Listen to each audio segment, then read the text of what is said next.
Welcome, everybody. This is John Bruni, and our guest today is a true legend, and I'm going to introduce him in just a minute. But first, I want to share a word from our sponsors. The Pressing the Limits podcast is brought to you by ZionMissionaryChurch.net, where you can listen and watch messages, you can share prayer requests, or even find out how to plan a visit. And also by NeuroPowerSource.com. These are resources for your mind, your body, and your spirit. You're going to find all the recommended supplements and gear I use, including the Be Strong bands, the Juve system, and the Iron Neck. You'll be sure to want to check it out. Our guest today is Burt Watson, and he has had a history of working with the best of the best. Burt Watson has served in a host of positions with some of boxing and MMA's most recognized names. As a consultant, advisor, promoter, event coordinator, Burt commands a wealth of knowledge that is unparalleled in both industries. He has coordinated and been a part of some of the most unforgettable events ever seen in both boxing and the Ultimate Fighting Championship. In the beginning of his career, Burt served as business manager to the legendary Smokin' Joe Frazier. Smokin' Joe! Yes. And Burt's skills as coordinator quickly took him to the four corners of the globe, working on notable projects, coordinating historical boxing events. Burt led a 2-year, 3-continent promotional tour with Joe Frazier, get this, Muhammad Ali, Larry Holmes, George Foreman, and Ken Norton. During the days and the return of Mike Tyson and the legendary career of Oscar de la Hoya, Burt served as camp coordinator. Burt has worked for some of boxing's most notable promoters, including Don King, Lou Duva, Frank Warren, and on and on and on, Univision, adding to an impressive list of events. In 2001, Dana White introduced Burt into MMA and the UFC. Burt went on to become a primary force and coordinator for the UFC, and it's television, it's TV, it's pay-per-view events, and on and on and on we could go. Burt has organized championship fights and boxing events on ESPN, Showtime, HBO, CBS, ABC, and this bio could go on for another 10 pages, but I'm just going to say, welcome to the show, the legendary Burt for real, babysitter to the stars, Watson. Welcome to the show, Burt. What's up, baby? Hey, man, I am so glad. I'm so happy to have you on today. I mean, this is going to be amazing. You know, we just look at that bio right there, my friend, and it's like, who have you not worked with? You know, Lennox Lewis. Okay. One guy. Lennox Lewis is actually the only person that I can think of that I haven't in boxing over the past. Well, you done already told everybody how old I am with that bio, because that bio couldn't get that long being 21. So, but yeah, I've worked with everybody but Lennox Lewis. But just let me say, man, it's a pleasure to be with you guys. You know, I'm happy to do this. It's always good to be relevant and wanted. Oh yeah. And in the midst of what we're going through in the world today, everything, you know, it's good to be able to communicate with people, and we are socially distanced. So For sure. For real. For real. So, you know, but it's a pleasure to be with you, gentlemen. Oh, thank you so much for being on. And I kind of want to take the journey because, again, we've got a whole generation of new school guys as far as, you know, we talk about combat sports. A lot of people don't know the old school. And I tell you what, you've been through it all. So I kind of like to talk about that. You were in the last class of the Vietnam draft. You went into the Marines for 3 years. One Y. It's you know, you went into the Marines for 3 years, and we want to say thank you for your service. Thank you. But after that, you went to New York City, and that's where you met Joe Frazier. And he was getting ready for Ali's first fight. Can you tell us how all that came about and how that relationship came together? I mean, that relationship was so strong and so amazing. Kind of tell us about that. Well, it was kind of a funky meeting. You know, just being in New York and happened to be walking down the street, actually down 6th Avenue, going north, south, or whatever, but down 6th Avenue, and there was a car accident, and cars pulled over because they couldn't get around because, you know, another car was parked, and, you know, this car pulled up, and people were getting out of their car to see what was going on. And out of one of the cars pops Joe Frazier. And, I do a double take because I knew who he was, but didn't know that that's who I was really looking at, and being the person that I am, I figured I started a conversation and got a conversation back. And, we talked and kind of realized, he's in Philly. I kind of knew he was in Philly, but didn't know the whole Philly connection because I left Philadelphia in 1966 and kind of between college and the Marine Corps, never went back. So I really didn't know because, guys like Muhammad Ali is from Louisville, but had a strong connection in Cherry Hill, New Jersey, but it was just people he knew and he had bought a house. So I didn't really kind of put all that together. So introduced myself, we talked. Ironically, back in the day, we had house parties and it was good to have house parties, and you had house parties where they were good house parties. People came, danced, ate your food and left, and we were putting something together, myself and some friends in Manhattan around that fight, kind of, because it was not only the fight, but I had just gotten out of the Marine Corps and it was a celebration of kind of everything. So there was going to be a party around that particular event, and ironically, to meet him, it was like, whoa. So we kind of exchanged, flipped numbers a little bit. The fight went on, the fight happened. Fast forward a few years later after, where we stayed in touch kind of periodically after that fight, and then he went to Manila, and then you realize how big this was and how big this guy was and how big everything was, and fast forwarded to me leaving New York and coming to Philly. And I'll condense this as quick as I can, because I know we're on the clock here. So, but I was in Philadelphia and my niece got married. So as a present to my niece, one of my mother's friends gave her a limo. Oh, I'll give her a limo for the wedding. Wow. So she went out and rented a limo and gave my niece a limo for the wedding. I'm in the house. My nephew comes in, young nephew. He might have been 10, if that, I don't know. And he said, the limo's outside, Uncle Burt. He said, and the guy doesn't know where to park. So I said, you just tell him to park wherever. And he said, the guy kind of looks like Joe Frazier. True story, bruh. So I went outside, and who was sitting in the car driving the limo was Joe Frazier. Incredible. Now, Joe had a limousine. Joe was a tinkerer. He didn't really believe in, if Joe needed a house built, he tried to build it. If Joe needed, I swear to you, if Joe needed soles on his shoes, he tried to put them on. Okay? That was the kind of person that he was. He was a tinker. So I went outside and I'm like, whoa, and then we kind of rekindled that whole thing. But what happened was he came in, he had a limousine service.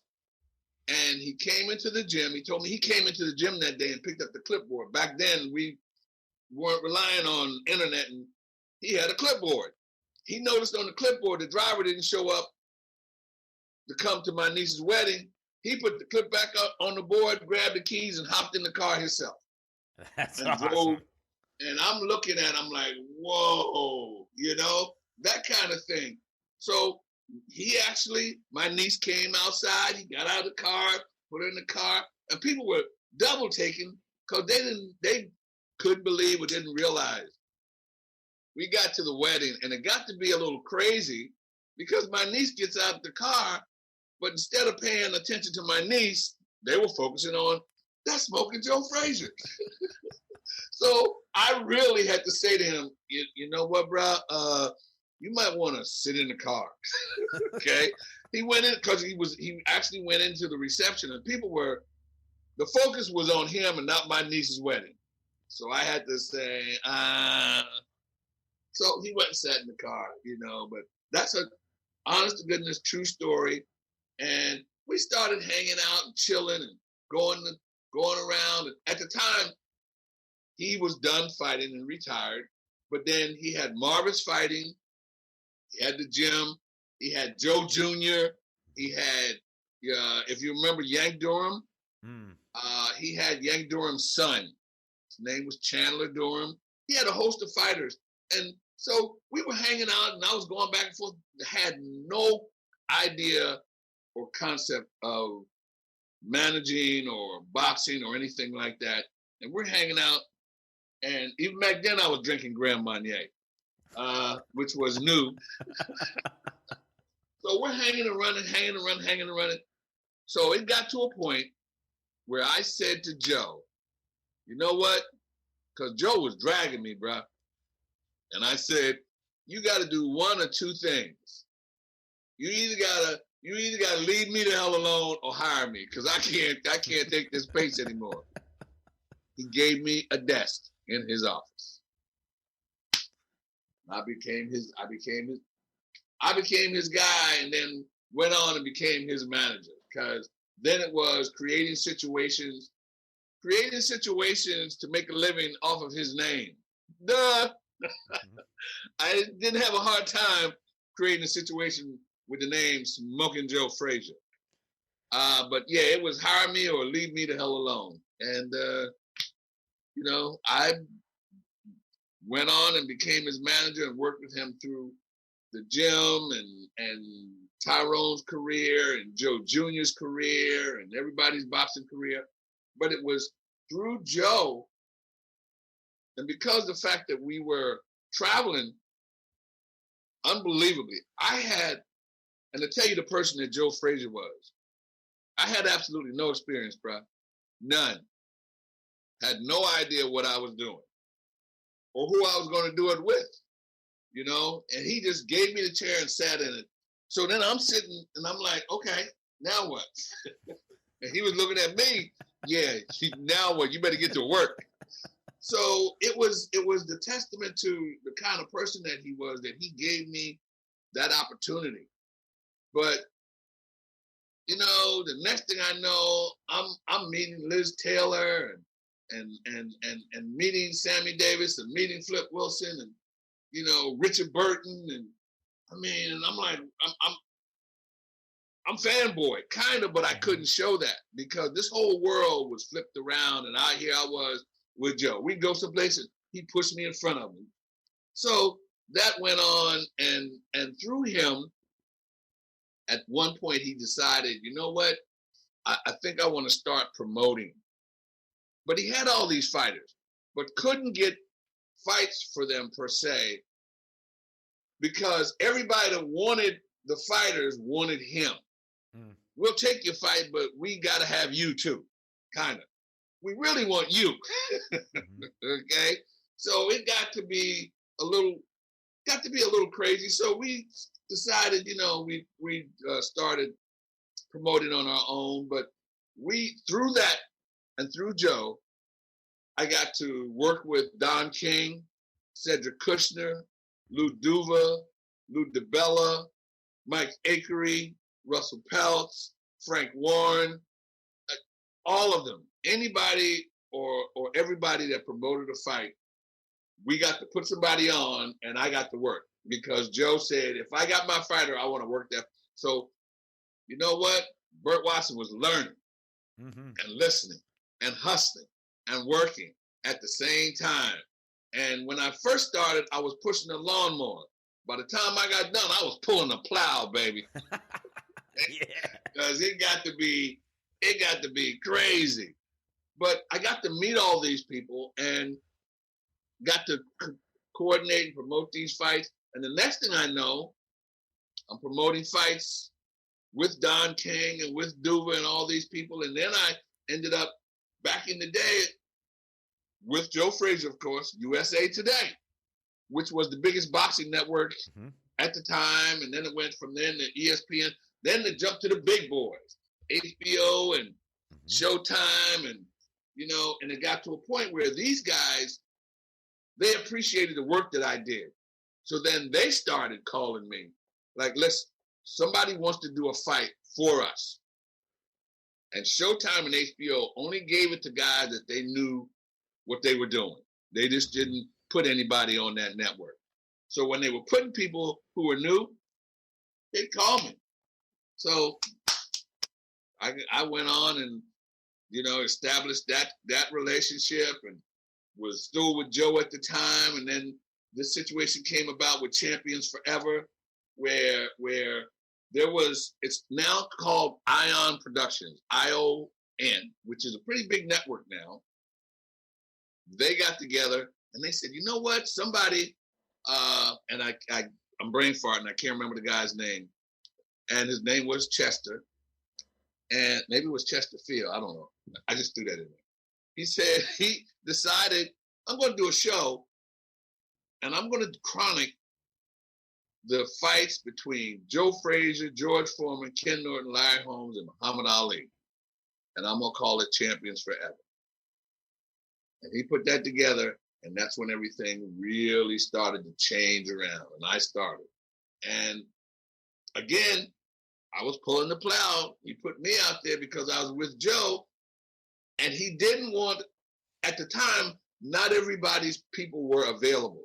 So the one person that was available to travel, because Joe wasn't going no place without me, was me. And Muhammad Ali at the time had a guy by the name of Howard Bingham. He wasn't going no place without Howard, who was a photographer.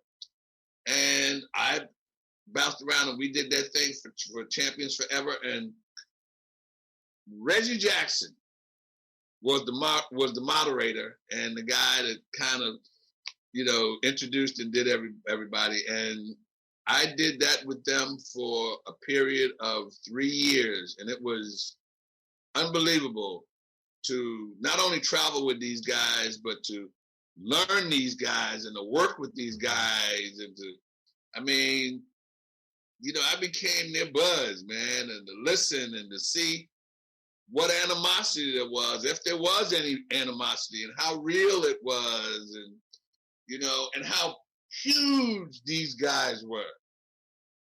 I stand 5'8", you know, at times. But to stand in a room with Joe, Muhammad, George, Larry, and Ken Norton, and Joe was the smallest out of all of them. And Joe Frazier was not a little guy. But out of all those five I just named, he was the smallest guy in the room. And we did that. And, you know, that we traveled internationally. We traveled to London and they met with the Queen. And, you know, we went to Scotland, and Ireland, and Dublin. It was unbelievable. Everybody, it was amazing. And then when we did the premiere in LA, it was unbelievable. Something I had never seen before. I mean, I saw it with Joe, but to see it with these five guys all together, it was unbelievable. And that kind of walked his way through and went on, and that's how I got to meet everybody. Because everybody who was anybody in boxing loved those five guys, either singularly or together. And I can tell you the admiration they had for Joe Frazier and Muhammad Ali in those three fights was unbelievable. And to this day, two of the best fights I've ever seen in my life, period, barring none. Yeah, it's so interesting. There's so much to unpack right there because I think young people, especially today, I don't think have any idea how big boxing was at the time. It was a different world. I mean, I remember watching, you know, ABC. I remember, you talk about ESPN, you remember Sean O'Grady, the champ. Was it Friday Night? And Al Albert. Yeah, Albert. I mean, it was such a big deal. And, it was an event when boxing, when you had this championship fight, I mean, it was the celebs of the celebs. You talk about meeting Liz Taylor and all these different people. It was a different time. And, boxing is still big, but nothing like it was in the days of Joe Frazier. I mean, these guys were icons. I mean, people just wanted to be around them. They carried almost a sense of aura around them. There was such a respect and such an honor that people had. So here's the thing. Let's talk a little bit about this. Did you ever think you were going to go into the boxing business? I mean, when you were younger, was that the furthest thing from your mind? Furthest thing ever. I actually had a brief boxing career. I had 2 fights. I won my first one and lost my second, and I quit. All right, and it was just the fact that I got hit.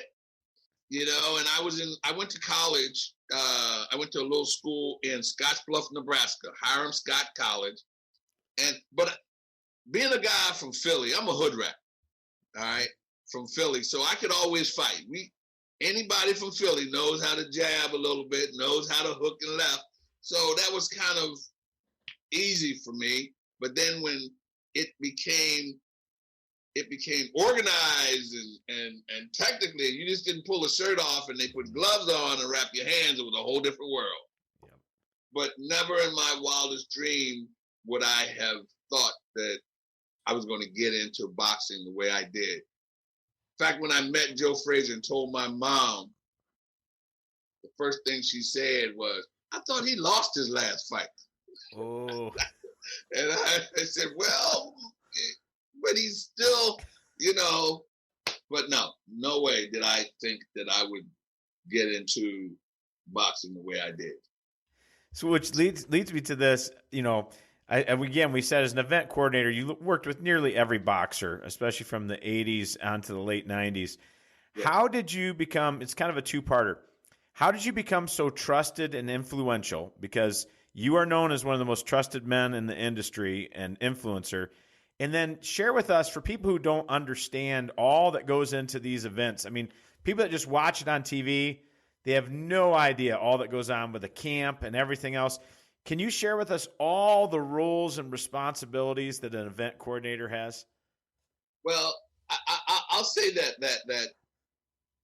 I learned from my mom that there's no such thing as no, and no such thing as I can't. I learned that early, from my mom. There was never no or I can't. You had to get it done. And while you were doing it, you never disrespect the people or the person that was doing it with you, because they had to maybe help you get it done. That gave me a sense of respect for everybody, people around me, my fellow men, people that I worked with. And not only was it the right thing to do, but it was the way to do things. So that sense of respect came immediately. And then when I went to the Marine Corps, it was reinforced. So I transitioned that and carried that over to working with fighters and working with camps. I learned that you had to give it to them from here, and from here. And if it was in here or here, I wanted it right here. You had to get that comfort level, reach that comfort level. And I did that. And that, it worked. And it was easy because I meant it, and people pick that up right away. If you genuinely mean something, or if you're just doing it, they know the difference between a worm and a snake. Okay. They know the difference between a fly and a bee. People know that. So I knew that, and I knew I had to do that. And it felt good. And I knew that when people felt that, especially with fighters and camps, some of the things the guys have said to me, it's like, whoa, he didn't just say that to me. Or some things guys said to me, I put my hands on my knees and I had to listen. because not only did I have to listen, but I had to help them through that. Because I learned early on and while I was working with these fighters and people that nothing anybody said was irrelevant. Didn't matter who it was or what they said. Everything or anything somebody said was important. And fighters, be it in athletes in general, professional athletes, they have a fraternity all their own. Just like media people have a fraternity, you know, and when people let you in that fraternity because they trust you, know what you're doing, and you know that you're not going to let that fraternity down. And they let me in there. And when I got in there, I was not going to let them down. So it happened. But as I went along with Joe Frazier and on through boxing, you know, because I've worked with Mike Tyson and Oscar De La Hoya and Roy Jones and Bernard Hopkins and Julio Cesar Chavez. Like I said, the only person I never worked with was Lennox Lewis. So it was my job to put or coordinate or put things together. When they brought me on to do a job or to work an event, they just gave me the event. They didn't tell me how to do it. They just depended on me doing it. And, you know, when you put an event together, mixed martial arts, boxing, MMA, or whatever, you know, once you get a group of fighters to fight each other, then you got to get them from plan A to plan E. Real easy. You got to get them from A, B, C, D, and E so nobody gets F'd. Yep. You like that? You know, and that's the thing of putting things together. I mean, from the time you book a fight, fighters got to get on a plane. They got to fly. When they fly, they got to get someplace. When they get someplace, they got to know where they're going. Somebody needs to be at the airport to pick them up. Somebody needs to be there to pick, and this is entertainment, period. Somebody needs to be there to pick them up and transport them from the airport to where they're going. Once they get to where they're going, they got to need to know what they're going to do when they get there. So I got to put together a game plan for the week that not only me, but all the people that I know that work with me, they need to know it because they need to express it and follow it to the letter to the guys that we pick them up. When they come into the hotel, they got to have rooms. So the hotel needs to know that these guys are coming in to the hotel and they're going to have rooms. And so I got to get in early enough to go to the hotel and sit down with the hotel and say, listen, I got a bunch of guys coming in here next week, a bunch of manly men, but kids, and they're all my kids. And this is what I need. And I got to put the rooms together. I got to know guys are fighting each other, that, you know, if you and I are fighting, I don't make sure that we have connecting rooms. Okay. I try to put you on one floor and me on another floor. You know, I may not be able to control the elevator, you who gets on the elevator, but I can control where the rooming is. And I had to meticulously do that and put in a rooming list together and putting guys in place together. Then when they got there, I had to have a schedule for them. I would go to a hotel. If the fight was Friday, I was in on Sunday. And I was looking, as I'm looking at you now, with the management of the hotel. And I'd have a small meeting with all the people that I had to deal with during the course of the week.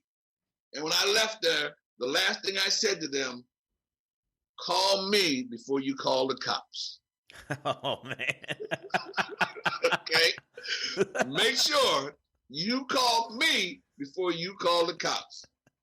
And you know what? I got quite a few of those phone calls. I bet. Okay? I bet. Guys get in their room, and these are guys, they kids, you know, but the rooms have to be together. The workout place, when they got there, they needed a place to work out. Sometimes early on in my event, people would call me and say, listen, we got an event in Atlantic City, someplace, or Wilkesboro, Pennsylvania. We need a hotel. That meant, Burt, go up there and find me a hotel. So I needed to get a hotel, but I needed to make sure there was a hotel that was near a pharmacy, that was near a grocery store, that was possibly near a gym if the hotel didn't have room for these guys. So all those things had to go into the equation. And every hotel or every place I ever went, I had to make sure that I did it. And that was for boxing and the UFC at the beginning, until they got all these people to do those kind of things. Then when these fighters got on, they needed a place to work out. They needed a scale. I had to make sure there was a scale for the workout room for them to have access, because that's the first thing they wanted to do. Get a scale, you know? And I sat down when the guys came in. I had guys pick them up at the hotel. I made sure they saw somebody they knew, or somebody that they knew were going to take care of them, because then that comfort level goes from here to here. And then I got them, okay? Oh, yeah. And when they brought them to the hotel, first person they looked at was me. I didn't let them kids go to the room. Think about what I just said. Mm-hmm. Not letting them kids go to their room. Because once they go to their room, you're done. So they came, they see me, I put them on the scale, showed them where the workout room was, showed them where, and I'd sit and I'd listen, John, during the course of the week when I'm checking guys in, at attitudes, at how guys talked about other guys. I'd be listening, because then I had to put together a workout room. But I had to know during the course of the week, even though the guys might not be fighting each other, I listened, because I knew not to put them in the workout room, because he might be fighting that guy next week or the week after. Or I heard John tell me that he didn't like Derek's mama. Okay? So I digested that. So I did the workout rooms, put the workout rooms together, and made sure that they had their schedule during the course of the week. The only thing I didn't really do was the media part of it, because I knew not that fighters didn't like media, they didn't like to do media day. I bet. They necessarily didn't want to do it. So I would have them, and sometimes I'd have somebody from the media call me, Mr. Burt, John was supposed to be here 10, 15 minutes ago, and he ain't here. And I would say to them, you know what? I'm sorry about that. That's not a marker. I'm calling in, baby. You got to handle that one. And I'd hang up on the media. Now, they'd be pissed, because I tell them that's not a marker I want to call in. So I'd hang up, and I'd pick up the phone, and I say, John, yo, where you supposed to be, bro? Let me tell you something, man. They calling me, they bugging me. So now you need to get where you need to be so they don't call me no more. We okay with that? Yeah, Mr. Burt. Click. And I'd hang up at it. But I told the media I wasn't, but I called them, say, listen, man, you got to go, because but that's the way it worked. And then the workout rooms, make sure that these guys who was talking about somebody's mama wasn't in the same room, okay? Or when you follow the sport, you kind of know who's who, who's training who works out with who. I had to educate myself, my man, as I went along, as I learned. And I am still learning today, because that's how you learn your craft, is when you work with your craft and you digest your craft and you digest the things that make it work.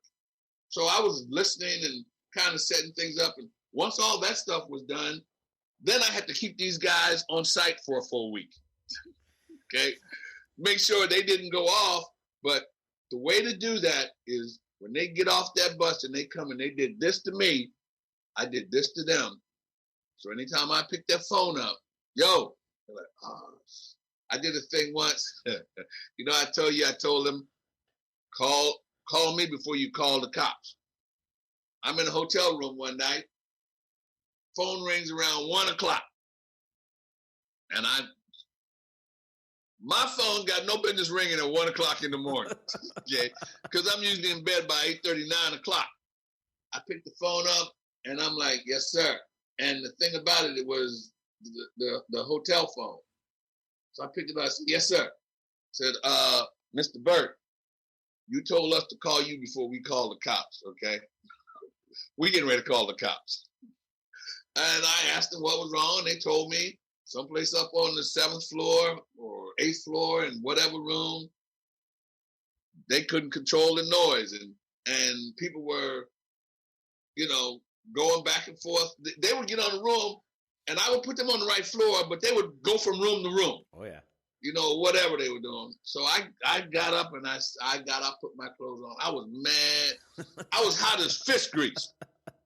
Got up, went upstairs, down the elevator, went upstairs to the room. And as I got close to the room, I could hear it. I'm like, you have got to be kidding me. So I went to the door and I knocked on the door. Nobody answered. And I knocked again and nobody answered. And this time I kind of knocked and kicked at the same time. And then I heard somebody, they must have came and peeked through the hole like this, I heard somebody say, oh shit, it's Mr. Burt. Boom, and it got quiet. And I said, a little too late for that.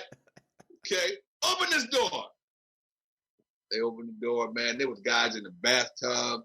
There was guys sitting on the floor.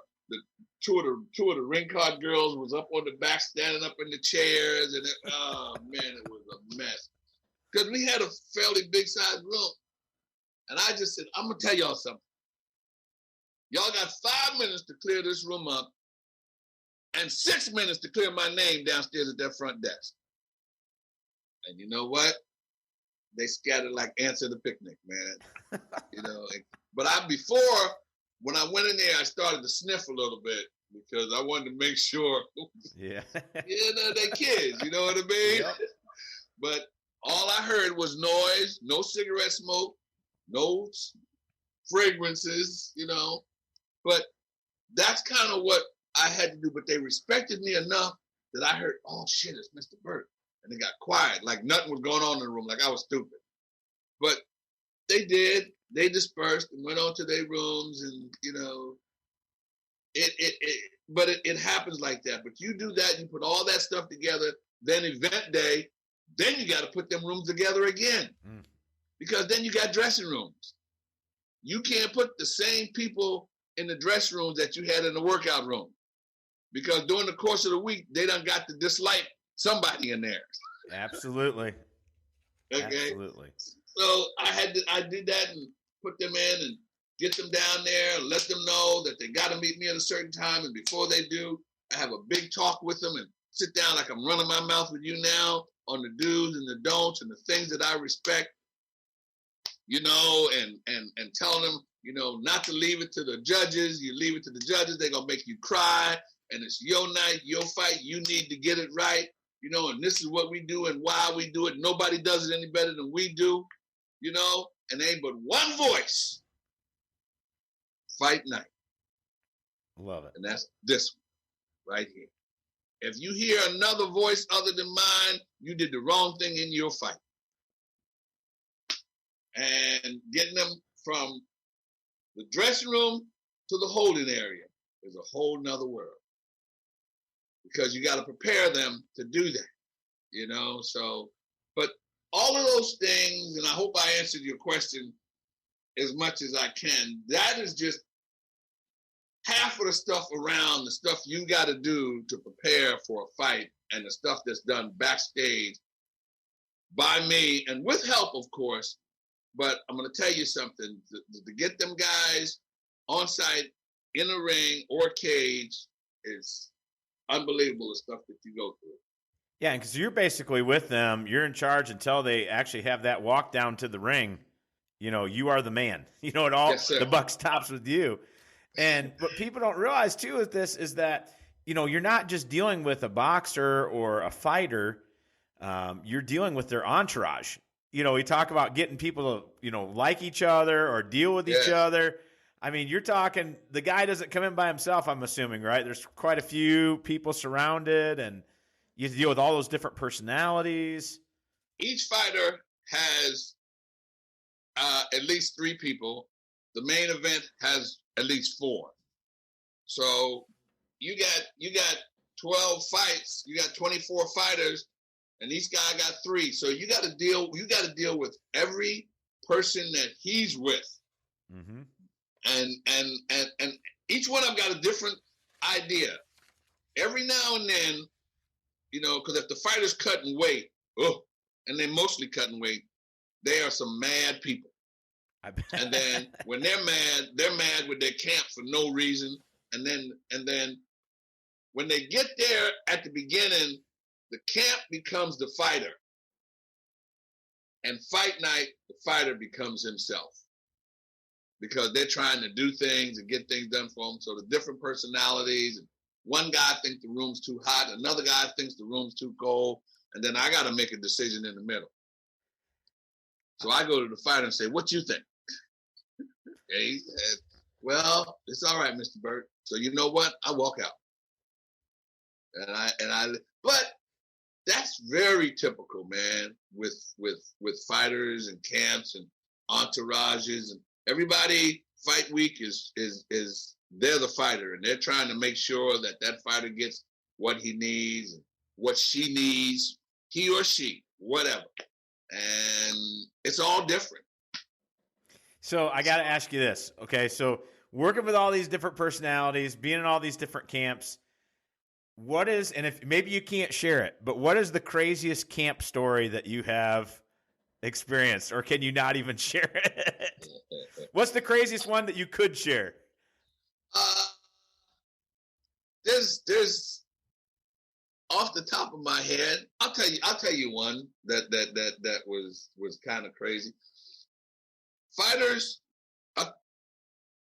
come in, and they come in with their camps, and usually a fighter's only given 2 rooms, maybe, depending on how many rooms we've got. We allocate at least 1 room for the fighter, and if he wants to get another room for 2 other people at camp, we try to get our rate for them to help them out as much as we can. But sometimes fighter doesn't want to do that, and they want to put everybody in their room, or pack them all into 1 room, or pack them all into 2 rooms, and sometimes, most of the times when they do, they try to get another bed.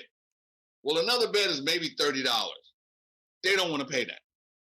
So I have a workout room at night where I put the mats and where guys can go, and it's open 24 hours. And between me and my shift, we go and we check to make sure that the workout room's clean, because they just throw shit all over the place, towels and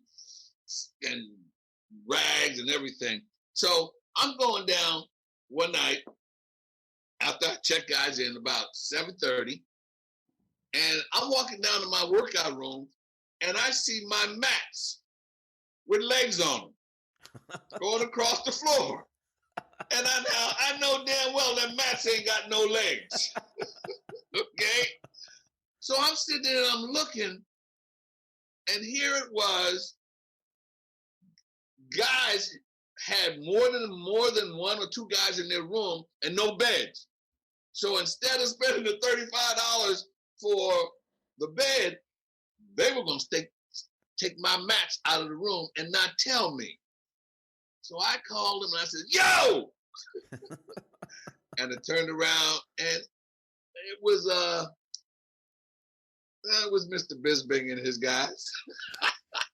I just dropped the name on you. And they had the mats to going, and I'm saying, where the H-E-L-L y'all going with my mats? I knew what the deal was. When you get past the first somebody's lying. Yep. And I said that. I said, you know what? Stop right there, because you're getting ready to lie to me. Past that first somebody's gonna lie. I said, but I'm gonna tell you what. It is now a little after 6. I said, I'm gonna be down here tomorrow morning a little after 6, close to 7, and them mats better be back in that room. I turned around and I walked away. But I also knew that they were the first guys in there, and there wasn't a lot of other people in the room. I got one more I'll tell you real quick. I was in Brazil, and I woke up the next morning when the fighters were in, and I woke up, and one of the media guys, I don't know where he got it, but he heard that Thiago had gone outside and fell on the ice and fractured his wrist. Now, Thiago was Thiago Silva, Thiago Alves, was my co-main event, but that's all he told me. Now, I'm in Brazil. So when he told me that, I flipped. So I'm looking through the rooming list. I got 5 rooms for Thiago's because I had 3 of them with the first name. So I ran up to the room. The first one, I knocked on the door, and they opened the door, and I heard him say, Mr. Burt, Mr. Burt. They opened the door, and I said, where's Thiago? And when I jumped in the room, 8 heads popped up. They had 8 guys in that one room, and 4 of them was named Thiago. I asked them for him, for the fighter, and they just, there was guys on the floor on the other side. I mean, there was 8 guys in there. So I checked him, and it wasn't him. So I went to my other Thiago. I went to his room. Same exact thing. Knocked on the door, walked in the room. There must have been 9 guys in the room, and I got the fighter, and I asked him, let me see your hands. And he's nervous. He showed me his hands. I done nothing. He showed me his hands, and then I told him what had happened, you know. But those are probably the cleanest ones I could tell you. That's what I assumed. And protecting some people there too. That's why you respect it. Yeah. You know, I want to get to something. You know, boxing has always been so inspirational. You know, you talk about the Champions Forever documentary, you know, and Reggie Jackson, you think about that. This guy had his own candy bar, and he's you know, doing the narration for it and everything else. Yeah. You know, so let's get to one of the most influential movies of boxing of all time. I mean, people watch it, they still get jacked out of their minds. I want to talk about Rocky for a second. I want to get some of your opinions. You know, it's said, for most people, believe that, you know, it was based on Chuck Wepner's life, the Bayonne Bleeder. But it also appears that it could have been influenced a little bit by Joe Frazier. Can you tell us a little bit more of the connection, the Philly connection there on Rocky? Well,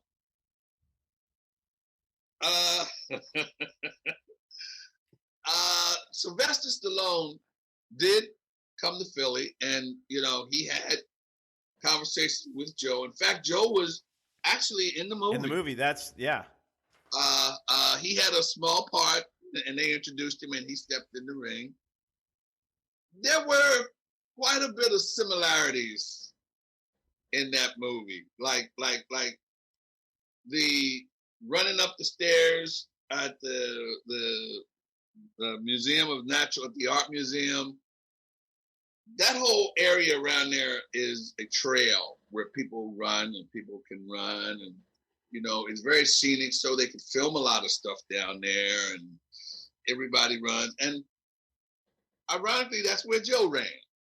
Joe ran around that area, didn't go up and down them steps, but Joe ran around that area.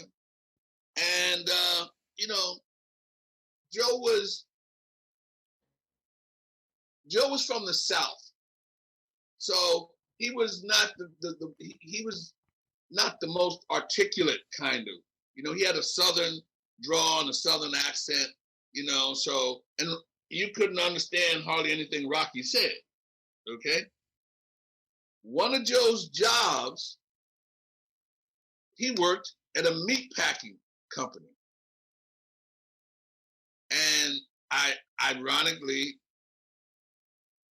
Rocky worked in a meat packing company, and, you know, so, you know, there was similarities, and the fact that it was in Philly, you know, in Philadelphia, and Joe was visited and spent some time with him. And, you know, I was Joe's manager, and I worked with Joe.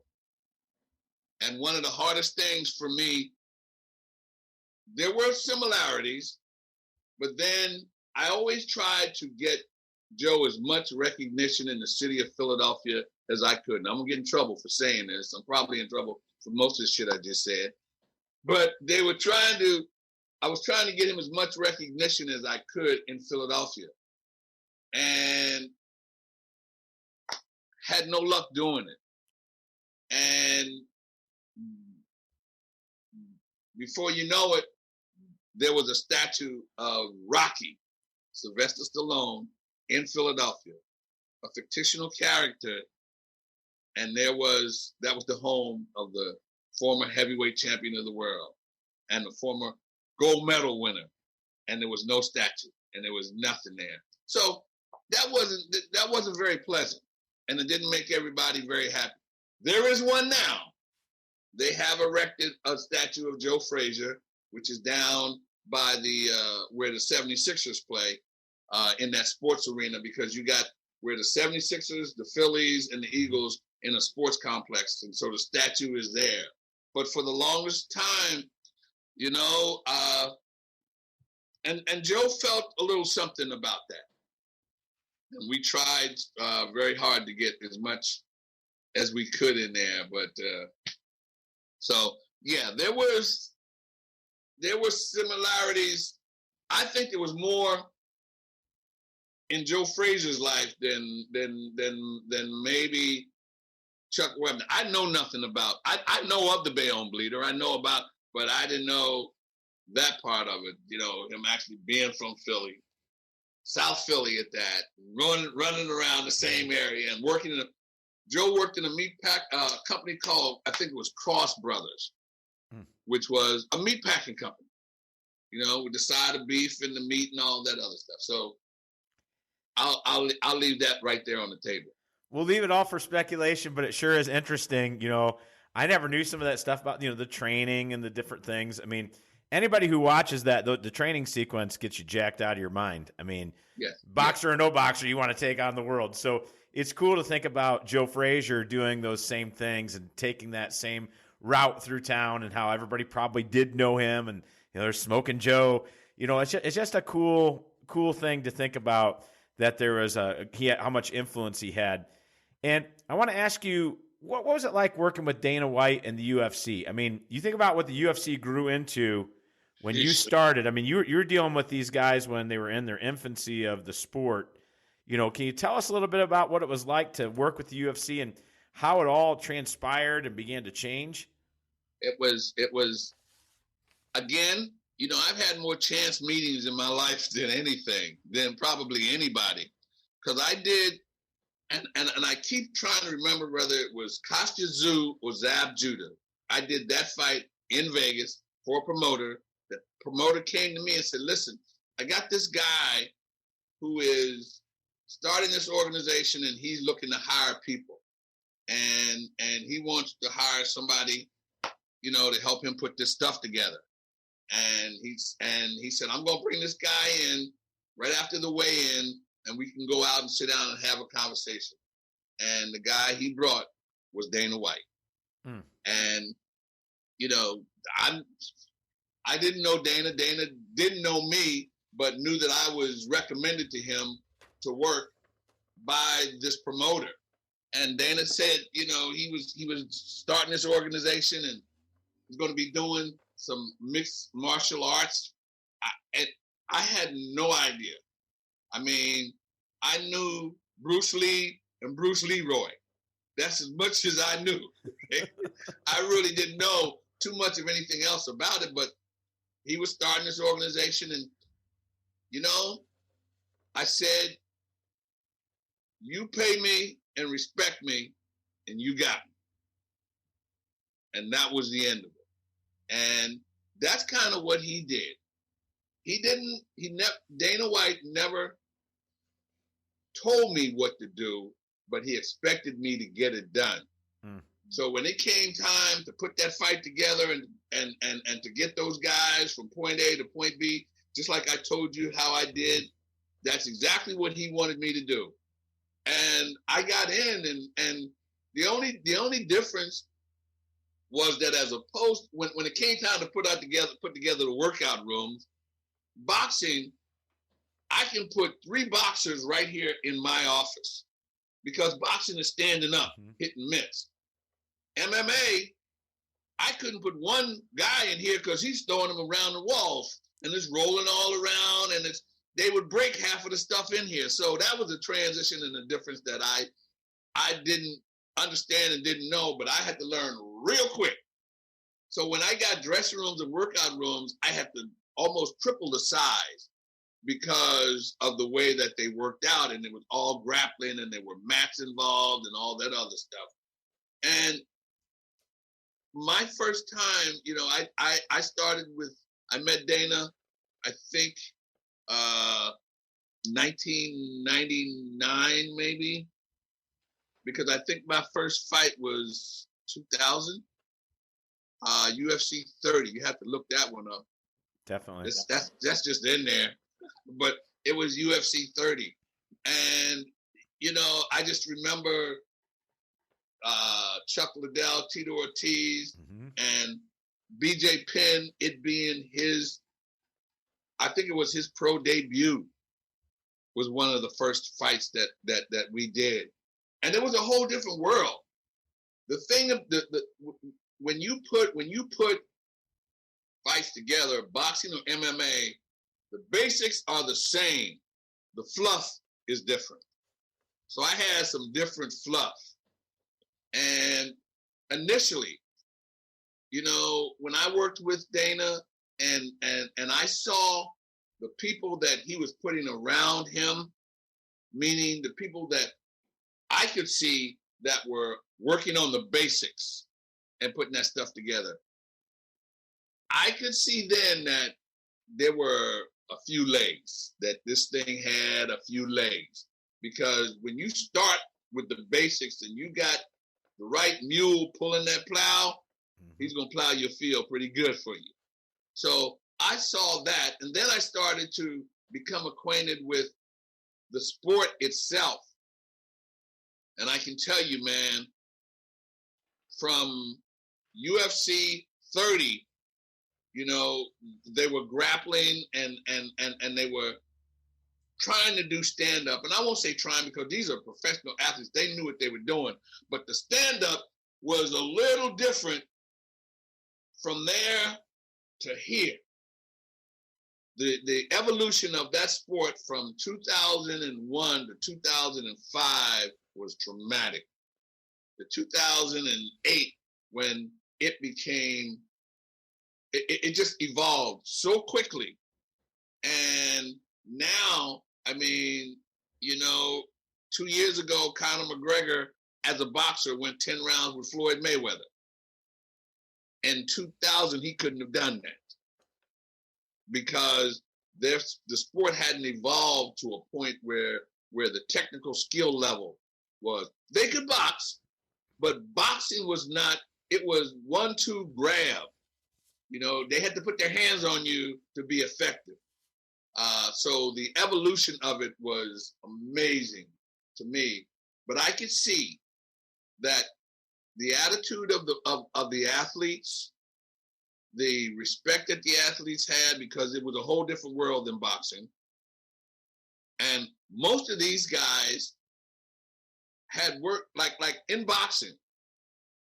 If I go to a gym on 5th Avenue or 5th Street, I couldn't take the same guys from 5th Street to 10th Street because it was two different camps. It was a whole different idea. And you didn't go in 5th Street if you worked on 10th Street.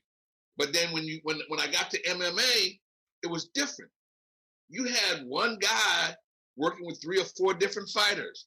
You had fighters changing or working with the same camps or exchanging camps or going to different camps. And that was something different to me. That was something totally different and something that I was not familiar with, but it was different. And I could see that it was working because the guys respected each other and they respected. Whereas, you know, I'm from the hood, boxing. You know, you talk about somebody's mama, you meant it. Okay. There it was, these guys didn't talk about that. They worked together, they changed and exchanged camps and training and stuff like that. And eventually the guys went from grappling to what they call stand-up. Mm-hmm.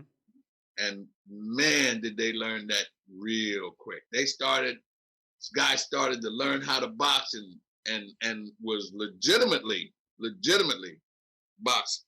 And it just evolved, man. It was phenomenal. It was unbelievable. And today, even I see more evolution of it. You know, I remember, I don't remember exactly what UFC it was, but first time I met Ronda Rousey, that they brought a female into the sport, and she fought Liz Carmouche, and I saw that happen for the first time, which was, it was unbelievable to me, even though I had also seen the evolution of Layla Ali. Yeah. Layla Ali is 24-0, maybe. I did 22 of her fights. Amazing. So I saw her evolve. And then I saw Ronda Rousey and Liz Carmouche come into the sport, where at one point it was said that would never happen. Women would never be in that sport. But they did. And man, the transition of that and them into the sport, and the transition from then as it evolved and went on, and Sagano and you know, Liz Smith, and just different females came along, and that thing just popped wide open, man. And now, you know what? They're good grapplers. They're good stand-up. You know, their technical skill level is off the chart. And it just, but I saw a long time ago that this sport, that MMA and the UFC had legs. I saw the legs. I saw the tentacles, and it didn't disappoint. Yeah, you know what's so interesting is, in the beginning, UFC was really about the ground game. I mean, it was all about taking people to the ground. And now you see so many guys doing stand-up, and it's interesting to see, you know, the roots of boxing. The crowd goes insane when they're watching a good toe-to-toe action when a stand-up. You know, that's still the most exciting thing, you know, when somebody has that knockout power, or, you know, they can do it with their legs too. But it just shows me there's hope for boxing, which we'll talk about in a few more minutes. I'm going to skip down because we've covered so much. You knew these guys. You knew the legends of the UFC when they were just getting their start. What MMA guys were you most impressed with in the ring as well as out of the ring? I mean, you've known them, you know, like I said, you've seen them through their beginning of their career, some to the end of the career. What are the UFC guys that you're most impressed with in and out of the ring? Randy Couture comes to mind right away because of the way he handled himself as in the ring and outside of the ring, because he was also maybe came along a little later in the sport, and the age difference was always there, but in the ring and outside of the ring, Randy was always, he always had a good voice. George St. Pierre is another one that comes to my mind, who was as impactful outside as he was inside, and his temperament, and just, you know, that's just the way he was. And Anderson Silva is another one that comes to mind. And even though Anderson Silva's English, he didn't speak English a lot, but he didn't have to, because his body language was really strong. Just like that body language in the cage. Oh yeah. It was the same outside of the cage. He was very much the gentleman. Not that anybody else wasn't.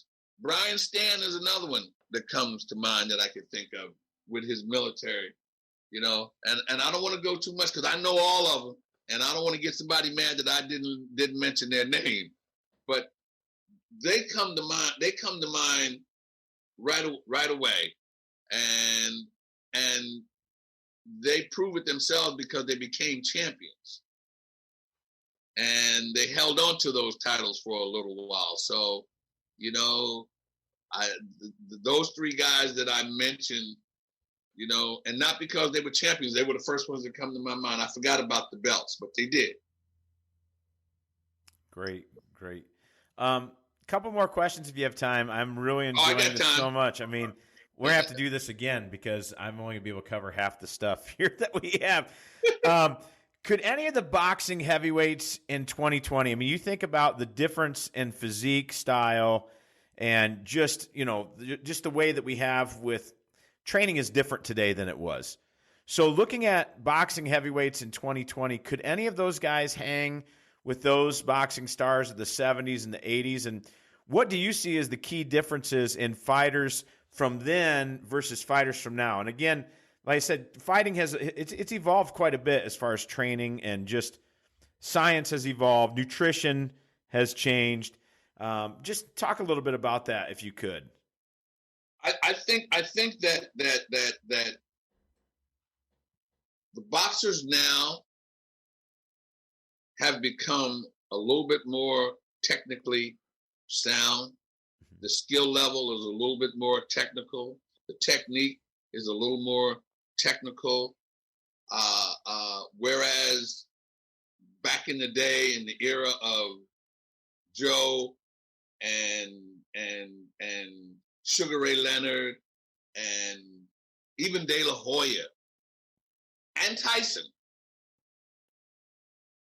the conditioning was different. The stamina was different. They relied on conditioning and stamina, even though they do today. But today, it's more, if I can take you out with punches real quick, I'm going to do that.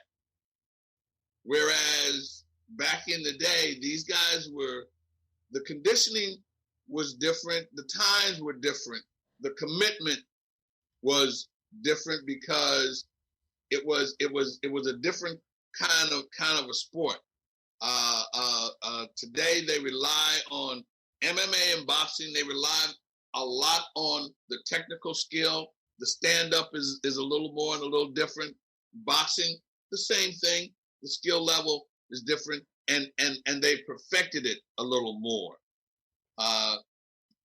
You go back to Joe and George and Muhammad, and even though Muhammad Ali was a whole different world, because Muhammad Ali, his technical skill level was off the chart. He knocked people out backing up, which was difficult to do. But he had pinpoint accuracy, and he knew kind of where to put it, where to place it. And whereas Tyson relied on just going through you, okay? And he could throw one good punch and throw you off your game, whether connected or not. Your game was off, So I think that the stamina, the conditioning, the way they did it back in the day was a little bit more intense than today. Today, it's a lot of technical skills and a lot of technique that these guys are using. And when they can make that work for them, they're always in condition because they still got to go the distance. They still got to fight 5-minute rounds or a 10-round fight or whatever. But the technical skill level is different. Yeah, and it's a different mindset. Even watching, I remember younger just watching these wars of these guys. I mean, and the power that they had. There was so much power. When somebody took a body blow, they were taking a body blow. They were right in there, right in the mix. And it does make a little bit difference. I think even some people with the entertainment value, when you're talking about people who are not, what I'd say, sports educated on right. Some people just think boxing is people just going and throwing punches. They have no idea. So some people don't even understand that technical side of it. But again, it's just so different. And again, for me personally, you cannot beat the old wars. I mean, these things were battles, and you were emotionally invested. As a fan, you're watching this. When they're taking that blow, you're in your seat going, "Oh, you're taking the blow too." It's just, and there's so much hope, hopefully, for boxing, which I'm getting down to the end of my questions because we'll have to do this again if you're willing. I'm loving Absolutely, this. Man. What can be done to bring boxing back into the mainstream? I mean, with our younger people, again, it's such a great sport. It's been around for so long, but it just seems to have lost a little bit of the shine. What can we do to bring it back? Well, you know, boxing is still experiencing its popularity. Mm-hmm. You know, it's ESPN is still doing it twice a week now with Top Rank and others. You know, but let me go back a little further because it goes back to the root of boxing and MMA, and I realized it. You know, back in the day when I worked with Tyson or De La Hoya or those guys, if everybody in the camp didn't know me, I couldn't get in there, or I couldn't get near that guy, that fighter. If their entourage was going and I tried to get in there, somebody took me down. I transitioned from that to MMA, and from the beginning, I saw Chuck Liddell and Randy Couture wide open to all the fans. A fan could walk up and put his hand out and shake Chuck Liddell's hand and get his autograph. There wasn't the entourage, the people around him didn't keep the fans away from the fighters. And Dana White didn't do that either. He left that wide open. And I think that started the momentum and the interest of the fans to stick with these guys and to follow the guys. I think that part of boxing where they kept the fighter away from the fans and out of reach of the fans, it's stuck with them for a while. You know, now it's a little different because the guys are a little different and they're going out a little more, and you know, but that needed to be done a while ago. And you know, now it's a little different, but I realized that in my transition. You know, there were times, like I said, you know, I did a fight in Monterrey, Mexico, with Julio Cesar Chavez, and not only did I not speak the language, but I had the hardest time getting close to the guys if they didn't know me. You couldn't get within 2 blocks of a fighter of that magnitude, of that popularity. MMA, it was different. You know, you could walk up to Anderson Silva and shake his hand, you know, or anybody and shake their hand, or walk up to Ronda Rousey and shake her hand. You know, now may be a little different because Ronda has transitioned to WWE and all this other stuff, so and she's this big, but that grassroots situation kind of dictated itself.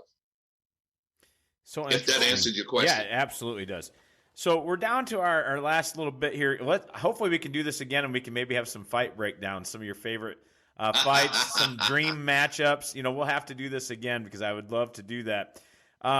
What's currently going on, and what's next for Burt Watson? You know, what are you doing now, and what's on the horizon? I don't know. You've done it all. I don't know if there's much more to do. Can you share that with us? Well. Right now, I'm still an independent coordinator, and I am. You know, I do my own shows. I've gotten, like everybody else. I do it under Burt Watson promotion. I did a show last year, June 15th, in Fort Lauderdale, at the Hard Rock, which I was very, very, very excited and proud to jump in. But I've always done things for everybody else and never used my own name and never did for myself. So that's what I decided to do. Unfortunately, this pandemic, you know, I had 3 dates scheduled. I had March, which didn't happen. I had June 12th, which didn't happen. And I had September 25th, which was just recently, that I couldn't do because of the pandemic. So a year out, I got caught with that. Right now, I'm trying to revive that and do my shows, but I'm still available to work with anybody that's doing a show that, you know, wants to hire me as a coordinator. You know, I'm still out, but I got Burt Watson promotion. Right now, I'm excited about, you know, I have a YouTube page, which I'm excited about. And I want everybody to go and check it out. It's Burt Watson Promotions on YouTube. I do a couple of educational videos on there. I talk to you about the purpose of gloves, hand gloves and rolling gloves, and just little Burtisms that I say and my interviews and stuff. But I'm very excited about my YouTube page, and I'm very active on social media under Burt Watson for real. Awesome. So people want to find out more about you. Do you have a website too that they can go to? Yes, Burt Watson. It's under Burt Watson for real. Burt Watson for real. Yes. That's my website. But let's go check out that YouTube, baby. That's what I want you to do. Check out that and subscribe. Yeah, hit that bell and subscribe. I want to thank the legendary Burt for real, Babysitter to the Stars Watson, for investing in all of our listeners today. Thank you so much for being on the show. Man, it's absolutely a pleasure. And anytime, you know where to find me, baby. I'm here for real.